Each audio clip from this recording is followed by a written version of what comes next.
12 फरवरी दिन बुधवार सुबह की फटाफट खबरें इस प्रकार हैं।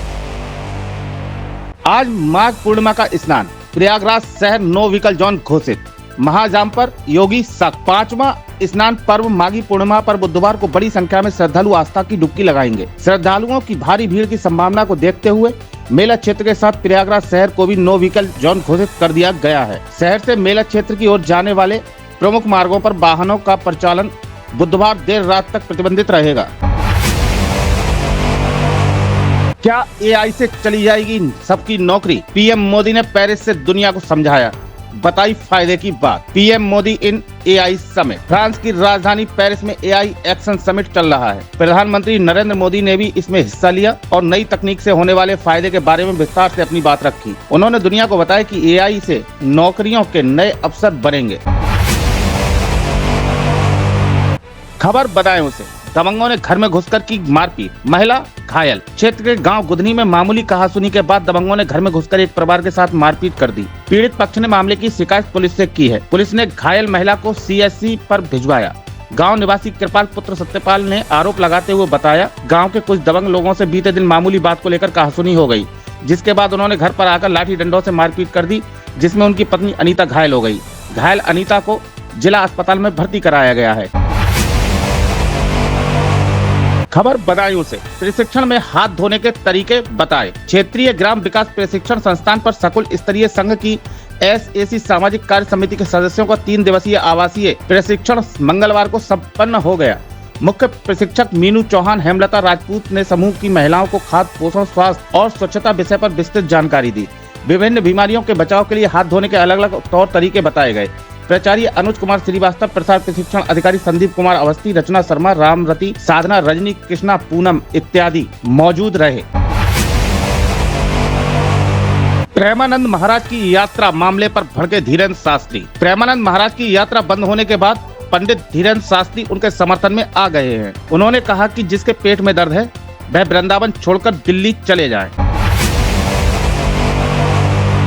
खबर बदायूं से, संत रविदास जन्मोत्सव समारोह आज। दी बुद्धिस्ट सोसाइटी ऑफ इंडिया के तत्वावधान में संत शिरोमणि गुरु रविदास का 648वां जन्मोत्सव 12 फरवरी को शहर के डॉक्टर भीमराव अंबेडकर पार्क निकट सुबह 10 बजे से मनाया जाएगा। सोसाइटी के जिलाध्यक्ष बीएन बौद्ध ने बताया कि संत रविदास के जन्मोत्सव के साथ बुद्ध अंबेडकर सामान्य ज्ञान प्रतियोगिता में सफल रहे प्रतिभागियों को पुरस्कार वितरण भी किया जाएगा। कार्यक्रम के मुख्य अतिथि के रूप में वरिष्ठ समाज सेवी राजवीर सिंह यादव, राधेश्याम बौद्ध व अति विशिष्ट अतिथि के रूप में सविता अंबेडकर व सुखवीर यादव शामिल होंगे। खबर बदायूं से, रिकवरी के लिए चीनी मिल में 24 घंटे का ट्रायल शुरू। डीएम निधि श्रीवास्तव के निर्देश पर मंगलवार को दी किसान सहकारी चीनी मिल शेखुपुर में रिकवरी के लिए ट्रायल शुरू हो गया। ट्रायल 24 घंटे किया जाएगा। इसके बाद पिराई और चीनी का औसत निकाला जाएगा। डीएम निधि श्रीवास्तव ने बीते दिनों चीनी मिल के अधिकारियों के साथ बैठक की। डीएम ने रिकवरी के लिए ट्रायल के निर्देश दिए। डीएम के निर्देश के क्रम में दी किसान सहकारी चीनी मिल शेखुपुर में मंगलवार सुबह 10 बजे से ट्रायल शुरू हो गया। आज सुबह 10 बजे तक लिया जाएगा। जीएम ने ट्रायल के मिल का स्टॉक इधर का उधर लगाया। जीएम गुलशन कुमार ने बताया कि 24 घंटे के ट्रायल के बाद आज गन्ना, पिराई और चीनी का औसत निकाला जाएगा। खबर बदायूं से, धूमधाम से मनाई गई रैदास जयंती। विद्या भारती विद्यालय शिवदेवी सरस्वती शिशु मंदिर में वंदना सत्र में संत रैदास जयंती धूमधाम से मनाई गई। कार्यक्रम मां सरस्वती की वंदना से हुआ। इसके बाद कार्यक्रम अध्यक्ष आचार्य रूपेंद्र सिंह एवं मुख्य वक्ता भोलेनाथ पाठक ने संत रैदास के जीवन पर प्रकाश डाला। छात्र छात्राओं ने गीत एवं कविताएं पेश की। प्रधानाचार्य जयप्रकाश द्विवेदी, वरिष्ठ आचार्य कौशल किशोर पाठक, लालाराम वर्मा, सुबोध मिश्रा आदि मौजूद रहे। बदायूं न्यूज, कचहरी में चैम्बर में बैठे वकील पर जानलेवा हमला। कचहरी में अपने चैम्बर में बैठे एक वकील पर एक युवक ने ईंट से प्रहार कर जानलेवा हमला कर दिया। हमले में वकील बाल बाल बच गए। आरोपी जान से मारने की धमकी देकर फरार हो गया। तहरीर के आधार पर पुलिस ने बिनावर के त्रिलोकपुर निवासी आरोपी पर मुकदमा दर्ज कर लिया है। बदायूं न्यूज, परीक्षकों के सवालों से चकरा गए विद्यार्थी। जिले में रसायन विज्ञान और गृह विज्ञान की प्रयोगात्मक परीक्षाएं संपन्न हुई। परीक्षकों ने कठिन सवाल पूछे, जिन्हें सुनकर विद्यार्थी चकरा गए। हालांकि कई मेधावियों ने उनके सही उत्तर भी दिए। वहीं गृह विज्ञान की परीक्षाओं में छात्राओं ने पकवान बनाए, कपड़ों पर कढ़ाई करके परीक्षकों को चौंका दिया। परीक्षकों ने लिखित परीक्षा के साथ ही छात्रों के साथ सेल्फी लेकर ऐप पर परीक्षा के नंबर अपलोड किए। खबर बदायूं से, महाकुंभ से बसों की वापसी के बाद बस अड्डे पर लगने लगा जाम। महाकुंभ से बसों के लौटने के बाद एक बार फिर दिन भर बस अड्डे पर जाम लगने लगा है। कहने को यहाँ यातायात पुलिस कर्मी भी तैनात हैं, बावजूद इसके जाम की समस्या से निजात नहीं मिल पा रही है। बदायूं न्यूज, 88 लाख रुपए से बन रही जिला अस्पताल की लैब। जिला अस्पताल की लैब के भवन को सुंदर व उपयोगी बनाने के लिए शासन से मंजूर 88 लाख रुपए से कार्य चल रहा है। दिसंबर तक कार्य पूरा होना था, लेकिन अब तक निर्माण कार्य ही पूरा नहीं हो सका है। सीएमओ ने ठेकेदार को जल्द निर्माण कार्य पूरे करने के निर्देश दिए। खबर बदायूं से, साल भर में नहीं हो सका रेलवे स्टेशन का जीर्णोद्धार। मार्च 2024 तक रेलवे स्टेशन बदायूं के जीर्णोद्धार का काम पूरा होना था, जो एक साल बाद भी नहीं हो सका है। अमृत भारत योजना के तहत रेलवे स्टेशन के जीर्णोद्धार का काम पूरा करने के लिए निर्धारित किए गए सत्र में मात्र 40 से 50% ही काम हो सका था। अब फिर से मार्च का महीना आने वाला है, लेकिन काम 40% से अधिक अधूरा पड़ा है।